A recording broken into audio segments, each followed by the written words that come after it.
कैरीचं लोणचं वर्षभर टिकावं यासाठी या इथे आपण कोणत्याही प्रकारचं प्रिझर्व्हेटिव्ह न वापरता हे लोणचं वर्षभर कसं टिकल यासाठी कैरी कोणती घेणार, त्यानंतर यामध्ये कोणत्या प्रकारचे मसाले वापरणार हे सर्व या व्हिडिओमध्ये सांगितलेलं आहे.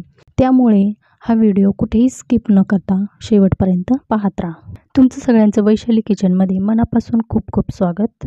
कैरीचं लोणचं बनवण्यासाठी या इथे मी गावरान कैरी वापरलेली आहे, जी चवीला खूप आंबट असते. साधारणपणे ही 1 ते 1.25 किलो कैरी आहे. साधारणपणे तुमच्याकडे ज्या कैऱ्या उपलब्ध असतील त्याचं जरी लोणचं तुम्ही बनवलं तरीही चालणार आहे. कैरी शक्यतो कोणत्याही जातीची असो, पण कैरी घेत असताना अगदी ती कडक बघून घ्यायची. अजिबात कुठेही तिला डाग किंवा दबलेली अजिबात कैरी घ्यायची नाही. जी कैरी अगदी टणक असेल त्या पद्धतीची कैरी आपल्याला इथं लोणच्याला वापरायची आहे. साधारणपणे या कैऱ्या मी 1-2 तासासाठी पाण्यामध्ये ठेवलेल्या होत्या. कैऱ्या पाण्यामध्ये ठेवल्यामुळे त्या आणखीनच कडक होतात, टणक होतात आणि दुसरी गोष्ट यावर असणारी धूळ, चिकटपणा निघून जातो. पाण्यातून कैरी काढल्यानंतर ती अगदी कोरडी करून घ्यायची आहे. हवं तर तुम्ही फॅनखाली 1-अर्ध्या तासासाठी सुकवू शकता. त्यानंतर कैरी कापत असताना आपल्याला अगदी धारदार चाकू किंवा अडकिता असेल तोही वापरला तरीही चालणार आहे. ज्या चाकूमुळे किंवा अडकित्यामुळे कैरी ही दबली जात नाही, अगदी स्मूथ कापली जाते. आता या इथे तुम्ही पाहू शकता, कैरी घेत असताना त्यामधील आतील कोळीचा भाग हा टणक असायला हवे, जेणेकरून आपलं हे लोणचं जास्त काळ टिकलं जातं. कैरी कापत असताना तुम्हाला हव्या त्या साईजच्या आकाराच्या फोडी तुम्ही करू शकता. या इथे मी अगदी मध्यम आकाराच्या फोडी करून घेतल्या आहे. मोठी फोड बनवली तर ती खाल्ली जात नाही, म्हणून अशा पद्धतीने फोडी करून घ्यायच्या आहेत. शक्यतो कैरीचं लोणचं हे ज्यावेळेस झाडावर पाड तयार होतो, म्हणजे कैरी पिकायला सुरुवात होते, त्यावेळेस हे लोणचं घातलं ना तर ते जास्त काळ टिकलं जातं. कारण त्यावेळेस कैऱ्या ह्या चांगल्या परिपक्व झालेल्या असतात. त्यामुळे हे लोणचं अगदी 1-2 वर्ष अगदी आरामात राहतं. तुम्ही कोणत्याही कैरीचं लोणचं घाला, पण ती कैरी आतमधून अगदी टणक असली पाहिजे, म्हणजे ते लोणचं जास्त काळ टिकलं जातं. तर अशा पद्धतीने या इथे मी फोडी करून घेतलेल्या आहे. कैरीचं लोणचं बनवत असताना आपल्याला सर्व भांडी ही कोरडी वापरायची आहे, जेणेकरून त्यामध्ये पाण्याचा अंश राहता कामा नये. या इथे मी सर्व कैऱ्या कापून घेतलेल्या आहे. हव्या त्या साईजच्या आकाराच्या तुम्ही फोडी करू शकता. या कापलेल्या फोडींमध्ये आपल्याला 1 टीस्पून हळद पावडर घालायची आहे आणि 2 टेबलस्पून मीठ घालायचं आहे. या फोडींमध्ये घातलेलं मीठ आणि हळद सर्व फोडींना लागलं पाहिजे. अशा पद्धतीने आपल्याला ते हलवून घ्यायचं आहे.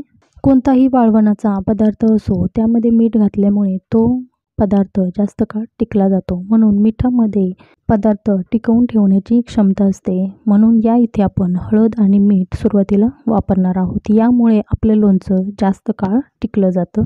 या इथे प्रत्येक फोडीला मीठ आणि हळद लागलं पाहिजे. अशा पद्धतीने आपल्याला या फोडी हलवून घ्यायच्या आहे. आता या फोडी आपल्याला अशा झाकून बाजूला ठेवायच्या आहे. आता या इथे आपल्याला कैरीचा मसाला बनवायचा आहे. त्यासाठी या इथे मी 2 टेबलस्पून मोहरी घेतलेली आहे आणि त्यानंतर अर्धा टीस्पून मेथीदाणे वापरलेले आहे. जर तुमच्याकडे मोहरीची डाळ असेल ती वापरली तरी चालणार आहे. आता साधारणपणे बरेच वेळा घरामध्ये मोहरीची डाळ ऐन वेळी उपलब्ध नसते, तर तुम्ही अशा पद्धतीने मोहरी वापरू शकता. या इथे जर तुम्हाला लोणच्याचा खार जास्त प्रमाणात बनवायचा असेल तर हे प्रमाण तुम्ही वाढवू शकता. आता घेतलेले मेथीदाणे आणि मोहरी आपल्याला हलकेसे गरम होईपर्यंत मंद गॅसवर भाजून घ्यायचे आहेत. हे पदार्थ आपल्याला जास्त वेळ भाजायचे नाही, फक्त 1 ते 2 मिनटं यांना फक्त गरम करायचं आहे. कारण यामध्ये असणारा ओलसरपणा निघून जातो आणि आपल्याला लोणचं टिकवण्यास मदत होते. हे पदार्थ गरम केल्यानंतर एखाद्या डिशमध्ये किंवा प्लेटमध्ये काढून थंड करायला ठेवायचे आहे. त्यानंतर या इथे मी घेतलेले आहे 50 ml तेल. तर तेल शक्यतो घेत असताना आपल्याला वापरलेलं तेल वापरायचं नाही, तर जे आपण दुकानातून तेल आणतो तेच आपल्याला इथे वापरायचं आहे. तेलसुद्धा गरम करताना अगदी कडकडीत गरम करायचं आहे. त्यामध्ये एखादा कण टाकून तुम्ही तो पाहू शकता. अशा पद्धतीचं तेल आपल्याला गरम करायचं आहे. तेल कडकडीत गरम झालं की आपल्याला गॅस बंद करायचा आहे आणि हे तेल थोडंसं कोमट होण्यासाठी बाजूला ठेवायचं आहे. लोणच्यासाठी तेल वापरत असताना त्यामध्ये काही पदार्थ तळलेले असतात अशा पद्धतीचं तेल आपल्याला या इथे अजिबात वापरायचं नाही, जेणेकरून या तेलामुळे लोणच्याला वास येण्याची शक्यता आहे. मिठामुळे कैरीच्या फोडींना पाणी सुटलं जातं. आता यामध्ये असणारं पाणी आपल्याला पूर्णतः काढून टाकायचं. त्यामुळे या फोडी आपल्याला एखाद्या चाळणीमध्ये निथळायला ठेवायच्या आहेत. साधारणपणे तुम्ही रात्रभर या फोडी ठेवू शकता किंवा 7-8 तासासाठी सुद्धा ठेवू शकता. थंड केलेली मोहरी आणि मेथीदाणे आपल्याला मिक्सरच्या भांड्यामध्ये पल्स मोडवर बारीक करून घ्यायचे आहे.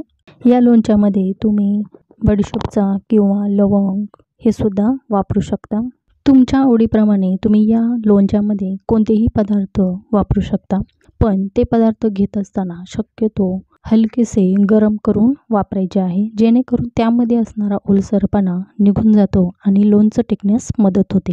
गरम केलेलं तेल हलकंसं कोमट झालं की मग त्यामध्ये आपल्याला चिमूटभर हिंग टाकून बघायचं आहे. या इथे आपल्याला लोणच्याला अगदी कडकडीत तेल अजिबात वापरायचं नाही.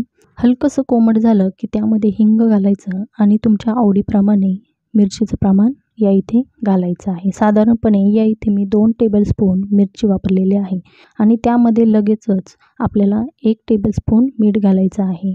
तसेच मिक्सरच्या भांड्यामध्ये केलेलं मिश्रण ते सुद्धा लगेचच या तेलामध्ये घालून घ्यायचं आहे.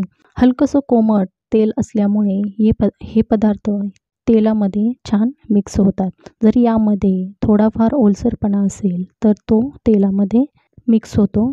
या इथे तेलामध्ये मीठ का घालायचं, तर या मिठामुळे या मसाल्यांना एक प्रकारची वेगळीच चव येते आणि हे पदार्थ लोणच्यामध्ये जास्त काळ टिकले जातात. या लोणच्यामध्ये हिंग आपल्याला अर्धा टीस्पून वापरायचा आहे. तेलामध्ये हिंग घातल्यामुळे त्याचा स्वादही छान येतो आणि सुवासही. या फोडींमधून रिलीज झालेलं मिठाचं पाणी आपल्याला या लोणच्यामध्ये अजिबात वापरायचं नाही. फोडी तुम्ही फॅनखाली सुकवून सुद्धा घेऊ शकता, पण सुकवल्यामुळे लोणचं आपलं खूप ड्राय होतं, म्हणून हे लोणचं आपल्याला असंच ओलसर ठेवायचं आहे. यामुळे लोणच्याला एक प्रकारची चवसुद्धा छान लागते. तेलामध्ये घातलेले सर्व पदार्थ आपल्याला या लोणच्यामध्ये घालायचं आहे, पण तेल अगदी थंड झाल्यानंतर ते तेल या फोडींमध्ये वापरायचं आहे. जर तुम्ही कडकडीत तेल वापरलं तर तुमच्या फोडी या तेलामध्ये शिजल्या जातात आणि परिणामी लोणच्याला पटकन बुरशी लागली जाते. म्हणून शक्यतो पूर्णतः थंड झाल्यानंतर हे तेल आपल्याला लोणच्यामध्ये घालायचं आहे.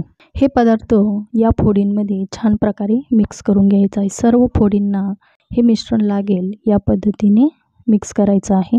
या फोडी हलवल्यानंतर पुन्हा एकदा मी 1 टेबलस्पून मीठ घातलेलं आहे. मीठ घालत असताना ते गरम करून घातलं तर लोणचं जास्त काळ टिकलं जातं. आता या इथे आपलं लोणचं तयार झालेलं आहे. हे लोणचं तुम्ही कोणत्याही बरणीमध्ये भरून ठेवू शकता.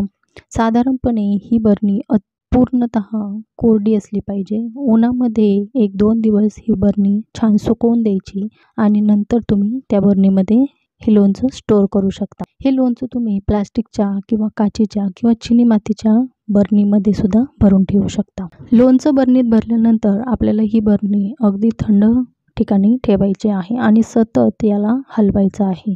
कमीत कमी दिवसातून 1-2 वेळा हे लोणचं आपल्याला हलवायचं आहे. हे लोणचं तुम्ही फ्रीजमध्ये सुद्धा ठेवू शकता. घरातीलच साहित्य वापरून अगदी झटपट तयार होणारं हे लोणचं कसं वाटलं ते नक्की कमेंट करून सांगा आणि या उन्हाळ्यामध्ये अशा पद्धतीचं लोणचं नक्की तयार करून पहा. व्हिडिओ आवडला तर नक्की एक लाईक करा. पुन्हा भेटूया अशी छानशी रेसिपी घेऊन. तोपर्यंत धन्यवाद.